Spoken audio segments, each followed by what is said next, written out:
Nous allons maintenant donner la parole à Madame Marie-Thérèse Urvois qui va venir nous parler de la dimitude. Madame Marie-Thérèse Urvois qui donc a été professeure à l'université de Bordeaux, à l'Institut catholique de Toulouse également, qui est, et me dit-elle, me précise-t-elle, pas à l'université du Mirail, elle y tient, qui est l'auteur de plusieurs ouvrages d'islamologie. Notamment, elle a réalisé récemment un ouvrage intitulé « Islamologie et monde islamique » aux éditions du CERF. Et elle a rédigé avec son mari Dominique Urvois, que nous entendrons bientôt, une enquête sur le miracle coranique, également aux éditions du CERF. Et comme je vous l'avais dit, elle a cornaqué dans une large mesure le numéro spécial, le hors-série du magazine L'Homme Nouveau, qui est à votre disposition également dans le hall, consacré donc à la relation de l'islam et du christianisme, l'islam face au christianisme. Alors donc, Marie-Thérèse Urvois va nous rappeler ce qu'était dans le monde musulman ce système de la dimitude qui valait pour les tenants de la religion du livre, chrétiens et juifs. D'abord, il convient de préciser de prime abord que le terme violence et ses dérivés n'existent pas dans le texte coranique. Il en va de même dans le traité qui nous servira d'argument, donc dans Ahkam Ahl al-Zimma d'Ibn Qayyim al-Jawziyya, mort en 1350. Seules les manifestations de la violence sont évoquées, en particulier dans 5 cas: le châtiment des crimes, le meurtre, l'oppression et la corruption, et enfin l'agression que les législateurs musulmans ont méthodiquement classifiés pour pouvoir leur appliquer des statuts légaux. Ahkam. Donc la violence légale était représentée à leurs yeux d'une part par l'application des peines coraniques, de l'autre par le djihad, le combat spécifique contre non seulement les infidèles, mais aussi les renégats, les révoltés, les bandits de grand chemin. La théorisation de la violence légitime est une parfaite illustration de la conception islamique de l'univers et de la vie fondée sur le lien étroit et ontologique entre la religion et le pouvoir. L'ouvrage donc d'Ibn Qayyim al-Jawziyya sur les statuts légaux des non-musulmans, protégés ou gens du livre, juifs et chrétiens, bien que œuvre d'un hanbalite, a le mérite documentaire de rassembler, ne serait-ce que pour les discuter éventuellement, les diverses opinions en la matière des jurisconsultes de l'ensemble de l'époque classique. Alors pourquoi j'ai choisi ce traité? C'est parce que, de fait, depuis très récemment, ce traité fait l'objet de multiples rééditions en Arabie Saoudite, et il est diffusé à grande échelle dans le monde islamique et parmi les minorités de la diaspora islamique dans le monde. L'ouvrage est donc constitué d'une très longue introduction et je me réfère au texte, rien que le texte. En effet, le mot violence, qui signifie normalement abus de la force, prend une connotation morale lorsque lui est donné le sens de contrainte exercée sur une personne pour obtenir son acquiescement à un acte juridique. C'est cette transposition du sens qui permet à l'éditeur, Subhi Saleh, d'affirmer dans sa préface que l'ouvrage, lu avec application, accroît la compréhension de la générosité bienveillante de l'islam dans son traitement des zimmis. Voyons ce qu'il en est. Au début de l'ouvrage, un passage est consacré à commenter avec précision le verset 9, 29 sur l'obligation de la jizya, et notamment ces derniers mots, Wahum Sarirun, après s'être humilié.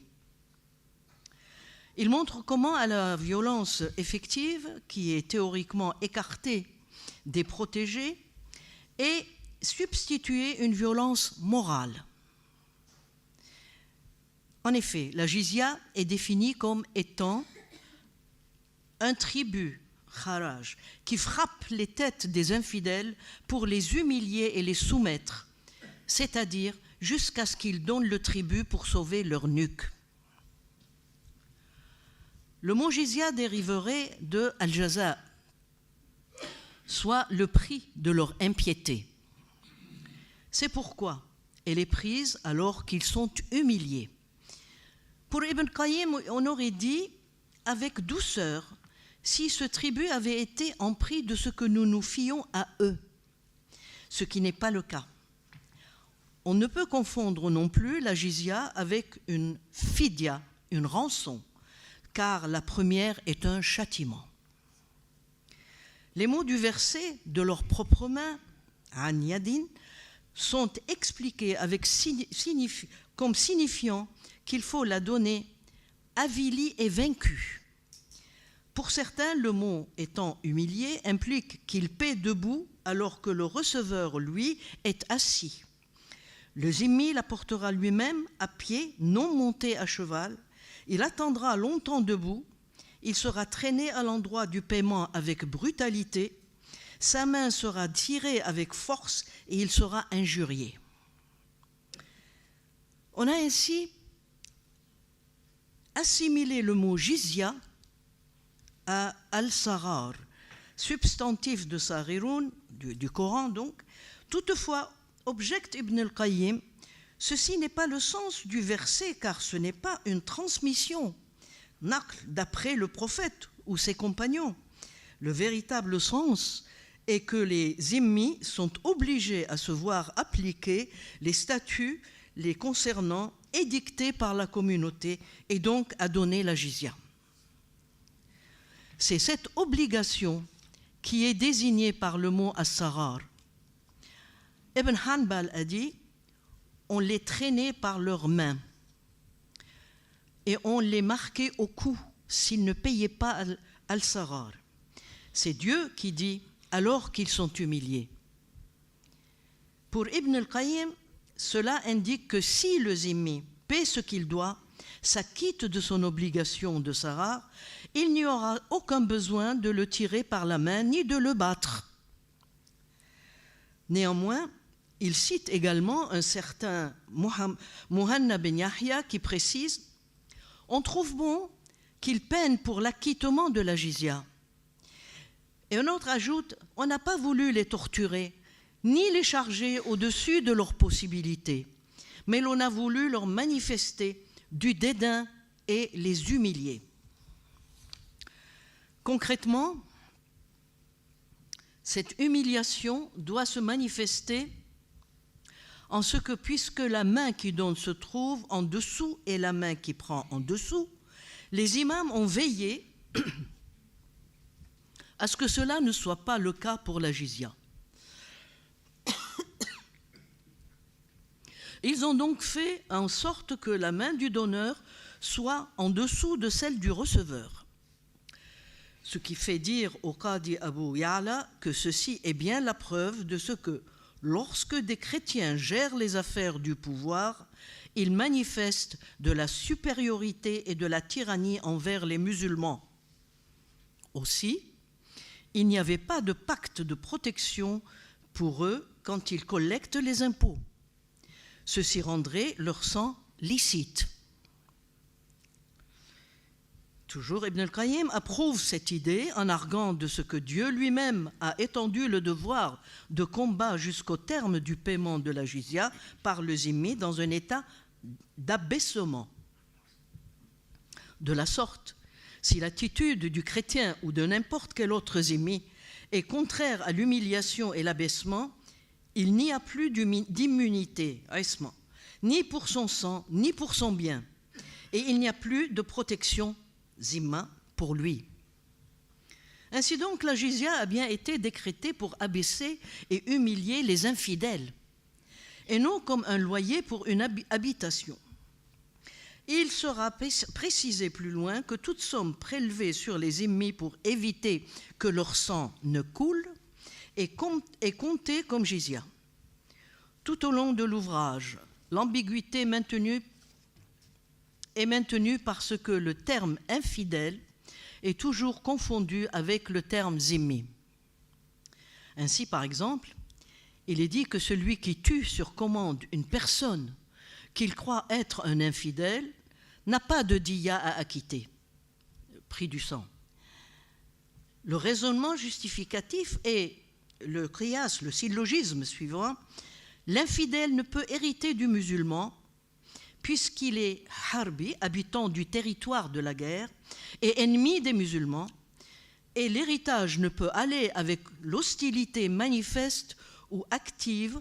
Or, les ennemis sont des ennemis non combattants, mais ennemis quand même. Par suite, à la fin de l'ouvrage, un chapitre est consacré à la suppression de la jizya en cas de conversion à l'islam. Une série de mesures sont détaillées visant à simplifier ce passage, contrebalancées par l'énumération des menaces de rétorsion à l'endroit des dhimmis en cas de non-respect des lois les concernant.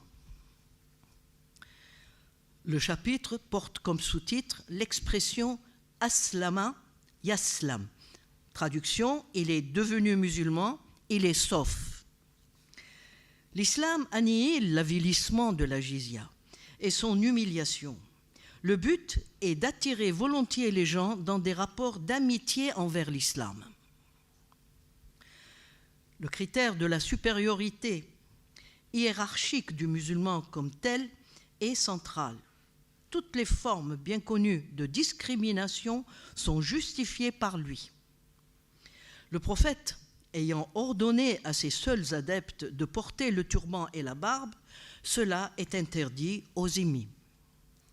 Dès le second calife, Omar, il fut ordonné que les cheveux du toupet des zimmis soient raccourcis et qu'ils se ceignent avec des koustijat, c'est-à-dire des cordons grossiers. Cette ceinture doit être visible sur le vêtement, non en dessous. Ils ne peuvent porter des vêtements précieux propres aux gens nobles et aux dignitaires, notamment de la soie, qui est ce que portent les gens honorables et qui ont de la puissance.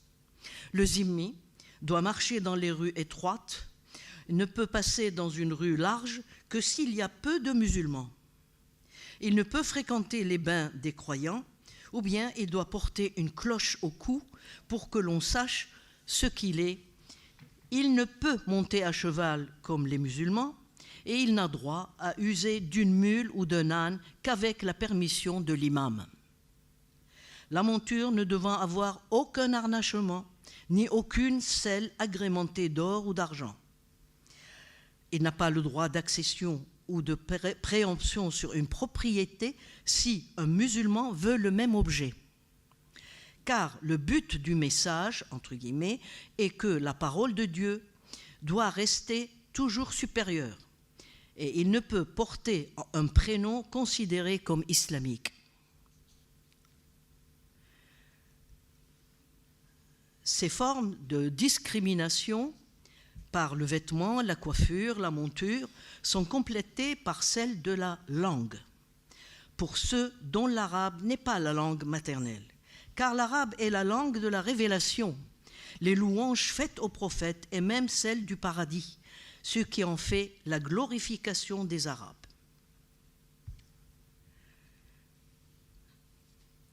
Ibn al-Qayyim cite avec éloge l'interdiction faite par Omar lui-même aux chrétiens du Cham et de la Jazira de parler arabe afin qu'ils ne puissent pas ressembler aux musulmans par la langue.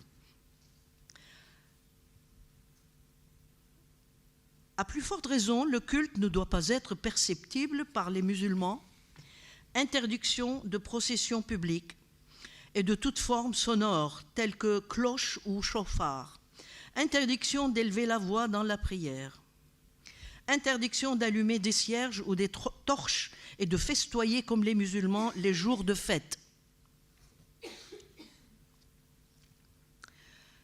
Certains étant de ces interdictions à l'intérieur des maisons, la condition générale étant que les zimmis n'affichent jamais leur impiété devant les musulmans sous peine de châtiment sévère. Il ne peut prononcer devant un musulman, d'abord le zimmi étant ennemi de Dieu, de toute façon, on ne peut le saluer par la salutation de la paix. Ça continue de nos jours. Il ne peut prononcer devant un musulman. Je m'explique pour la salutation de la paix.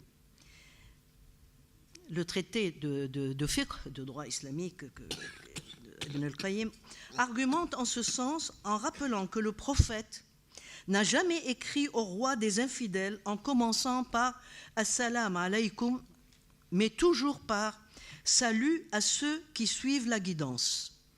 Aussi aurait-il dit au sujet des gens du livre « Ne commencez jamais avec eux par la salutation ». Donc on se débrouille toujours pour donner une autre expression que celle utilisée pour les musulmans entre eux.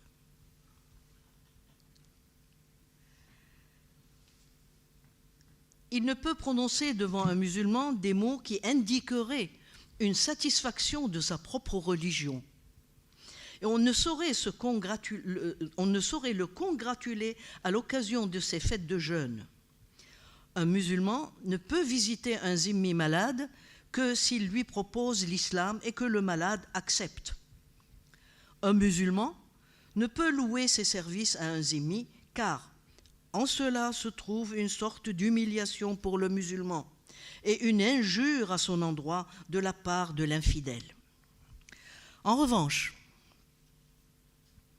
il n'y a pas de mal à ce qu'un musulman loue les services d'un zimmi. Mais cela devient illicite s'il s'agit d'une tâche qui glorifie la religion de ce dernier. Une chrétienne qui meurt en étant enceinte d'un musulman sera enterrée dans le cimetière des musulmans à cause de son fœtus, mais cela seulement dans un coin, et on l'étendra sur sa gauche, le dos à la Kaaba, de façon à permettre au visage du fœtus, qui est contre le dos de sa mère, d'être tourné vers la Kaaba. Il est musulman, évidemment. Ce point, je m'arrête un peu quand même pour dire que ce point dépasse le cas de la zimitude pour rejoindre la question générale du statut de la femme. La mère étant considérée vis-à-vis de l'enfant que comme une caisse où il est déposé. Ibn Qayyim, pour sa part, semble avoir préféré l'enterrement de la mère hors du cimetière musulman, mais il expose aussi la solution indiquée ici parce que Omar a dit « elle sera enterrée avec les musulmans à cause de son enfant ». Ça indique aussi, comme ce sont des textes sans progression, et ils sont sans progression, eh bien, ça pose des problèmes aussi à travers les temps pour les contemporains. Donc, un musulman dont la mère chrétienne meurt montera une mule et marchera devant le cercueil, car, étant sur la mule et devant la mère, il n'est pas avec elle. Les musulmans ne peuvent suivre un cercueil chrétien, car les chrétiens n'ont pas le droit de conduire leur convoi funèbre en passant par les marchés islamiques, ni dans les rues larges où marchent les musulmans. Ils doivent s'y rendre par des lieux isolés où ils ne peuvent être vus par les musulmans. Les tombes des chrétiens doivent être situées loin de celles des musulmans parce qu'elles sont des lieux de tourment et de courroux divins, alors que les secondes sont des lieux de miséricorde divine. Les mettre ensemble nuit aux musulmans. Quant aux échanges de condoléances, les formules sont fixées et ne peuvent être les formules islamiques. Le musulman dira donc seulement que Dieu multiplie ton bien et ta descendance et prolonge ta vie. Un associateur ne peut pas faire l'aumône parce qu'elle est un acte de purification et qu'il n'en est pas digne. Il est interdit aux émis de porter des épées, car ces objets sont fierté et autorité pour ceux qui les portent. L'envoyé de Dieu n'a-t-il pas dit « J'ai été envoyé avec l'épée en main jusqu'à ce qu'Allah seul soit adoré sans aucun associé avec lui ?» Il fit ma fortune sous l'ombre de ma lance et fit que l'humiliation et la soumission soient pour celui qui désobéit à mon ordre. D'une façon générale, il est interdit aux émis de porter toutes sortes d'armes, car cela permettrait leur union pour lutter contre les musulmans. Cela suppose évidemment que les émis soient effectivement maintenus dans un état général d'infériorité. Il y a donc des accommodements à certaines des règles précédentes. C'est ainsi que, si malgré tout le musulman a le malheur de devoir congratuler les infidèles afin d'éviter un mal qu'ils redoutent de leur part, il pourra aller vers eux et ne leur dire que du bien, leur souhaiter succès et bonne fortune. Face à une transgression de ces restrictions par un zimmi, le musulman a tous les droits. S'il en voit un qui porte une étoffe interdite, il peut la lui confisquer à son propre profit. S'il réussit à s'emparer d'objets dont la manifestation est interdite, tels que cloche ou croix, c'est à lui que revient la prise. La résidence au Hijaz étant interdite aux zimmis, il n'a pas le droit d'y séjourner plus de 3 jours lorsqu'il y va pour un commerce. Il ne peut y entrer que s'il est porteur de choses ou d'affaires utiles aux musulmans, sous réserve de l'autorisation de l'imam des lieux et à la condition de ne rapporter chez lui qu'une petite part du bénéfice. Dans la relation conjugale, l'intérêt du mari musulman prime de façon absolue. Non seulement toujours selon le syllogisme, le qiyas de l'héritage, il n'est pas tenu de payer une nafaka, une pension alimentaire à sa femme zimmi, en raison de la différence de religion. Mais encore, ses exigences sexuelles passent avant tout. S'il est dit que le mari doit ordonner à sa femme zimmi de se laver du sang de ses menstrues avant l'accouplement, ce n'est pas tant pour des raisons de pureté que pour que sa jouissance soit complète et qu'il ne lui manque rien de son droit sur elle. Trop de cheveux ou du poil ou encore trop d'ongles seront interdits par le mari si cela doit amoindrir sa jouissance de sa femme zimmi.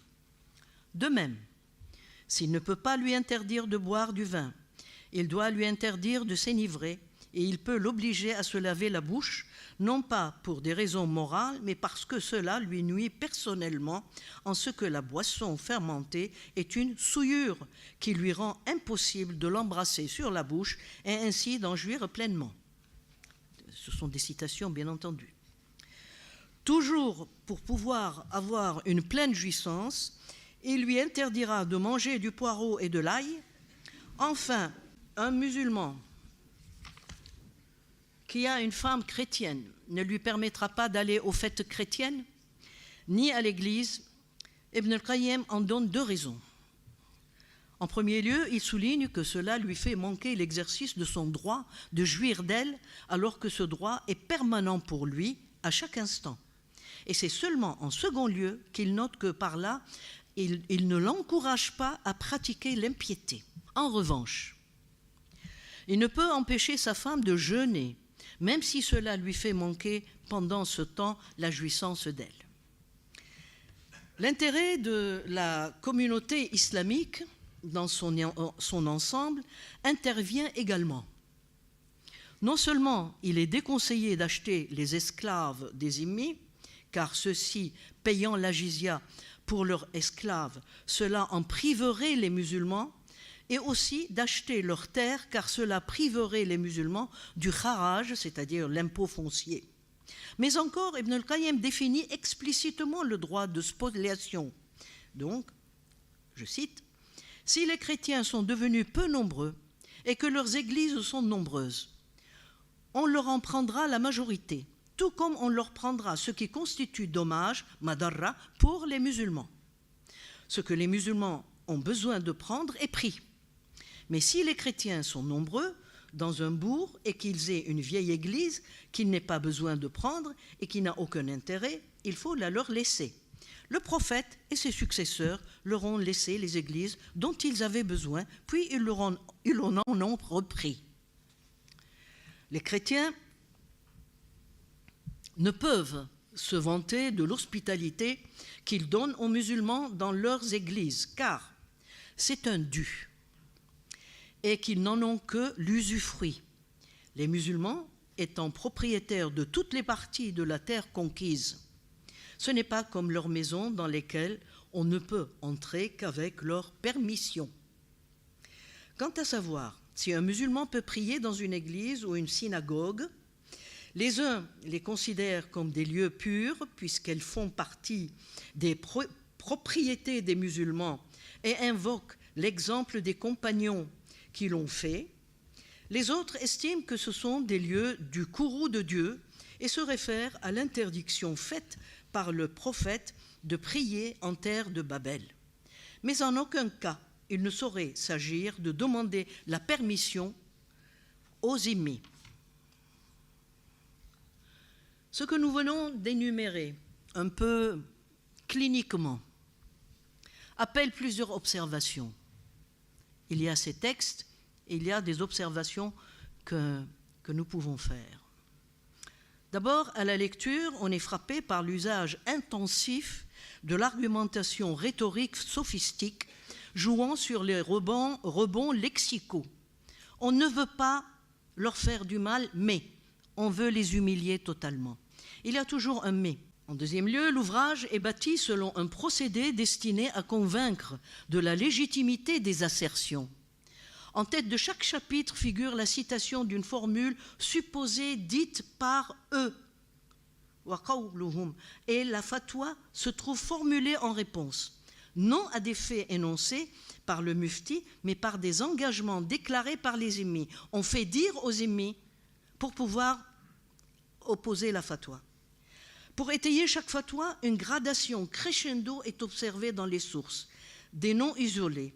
Omar, d'abord, un des califes bien guidés de l'état de Médine. D'abord Omar, ensuite les compagnons, ensuite Aïcha, et puis évidemment Dieu et son prophète.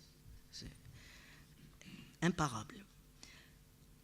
On peut remarquer aussi le vocabulaire qui n'est pas nécessairement coranique, et surtout un vocabulaire qui n'évolue pas. Depuis 14 siècles, c'est le même vocabulaire employé. Encore maintenant, dans ces traités diffusés, c'est le même vocabulaire, sans aucune progression, sans aucune évolution, adaptation, etc. Il y a une constante assimilation entre parole de Dieu et l'islam, dans sa réalisation historique en parfaite équivalence. Ça, c'est clair. Aussi, l'ouvrage exprime une morale spécifiquement ordonnée à la communauté, ce qui est bon pour les musulmans et ce qui ne l'est pas. En rupture avec tout ce qui n'est pas elle, ce qui entraîne une grave méconnaissance de l'autre dont on parle. Sa vision de la personne est totalement utilitaire, tout particulièrement en ce qui concerne la femme. Il y a confusion systématique entre les notions de gens du livre et celles d'infidèles et d'associateurs. Très vite, les gens du livre, qui sont au départ juifs et chrétiens, ce sont les traités de droit qui le disent, et très vite après, on bascule, on les appelle les infidèles, comme ça. Et puis, pour les chrétiens, une mention supplémentaire, les associateurs. Ce dernier point se trouve confirmé incidemment dans le passage suivant de la somme du plus grand théologien du sunnisme, Razali. C'est le plus grand théologien de tout le monde islamique sunnite. Je ne résiste pas à vous en donner une petite traduction. C'est dans la somme de Razali que certains spécialistes de Razali, chrétiens, le comparent à saint Thomas d'Aquin, de l'islam. Donc, la revivification des sciences de la religion, traité du mariage. Je cite, « On dira peut-être, en ce cas qu'il soit licite à l'infidèle tributaire zimmi de censurer le musulman quand il le voit forniquer, parce que, en disant « ne fornique pas », cet infidèle accomplit quelque chose de légitime en soi. Cela ne saurait donc lui être interdit. Et il convient au contraire de tenir cela pour licite et même obligatoire. À cela, nous répondons. Si un infidèle empêche par l'action un musulman de faire une chose, c'est un acte d'autorité sur ce musulman. Et il est interdit en tant que tel. Puis qu'Allah n'a donné aucun pouvoir à l'infidèle sur le musulman. Mais si cet infidèle se borne à dire « ne fornique pas », ces paroles ne lui sont pas interdites en tant qu'interdiction de forniquer, mais parce qu'elles marquent une volonté d'exercer une autorité sur le musulman, ce qui constitue une humiliation pour ce dernier. Or, le débauché mérite l'humiliation, mais non de la part de l'infidèle, qui, lui, la mérite à plus juste raison. Voilà. Merci.